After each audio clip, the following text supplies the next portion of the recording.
అంటే ఇంకా ప్రధానమైన ఉదాహరణ చెప్పాల్సి వస్తే మహానాయకుడిని ఇక్కడ ఉన్నారు.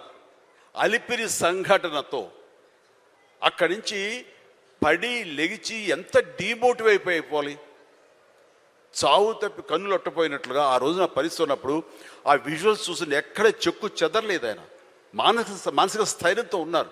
హాస్పిటల్కి వెళ్ళి ట్రీట్మెంట్ తీసుకుని వెంటనే మామూలుగా బయటకు వచ్చారు కానీ ఎక్కడ సరే బెసికారా, కొంచెం వెనక్కి తగ్గారా, ఆలోచన విధానంలో ఏంటిది అన్నారని ఏమీ లేదు. బ్రహ్మాండమైనటువంటి ఒక కన్విక్షన్ తోటి దీన్ని ఆయన ఎదుర్కొని నిలబడేటువంటి హీరో దాత్తత నేను ఆ రోజున చూశాను నాయుడు గారిలో.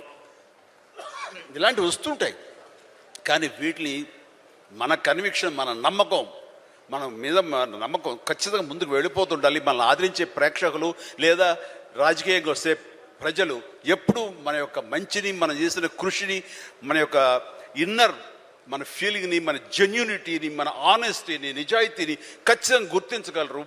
మధ్యలో ఒక్కోసారి ప్రతికూల పరిస్థితులు వస్తాయి, బట్ వాటిని అధిగమించేలాగా వస్తుంది మనకి రోజులు, మంచి రోజులు వస్తాయని కన్విక్షన్ తెలితే కనుక అలాంటి అబ్స్ట్రికల్స్ని ఓవర్కమ్ చేయగలం.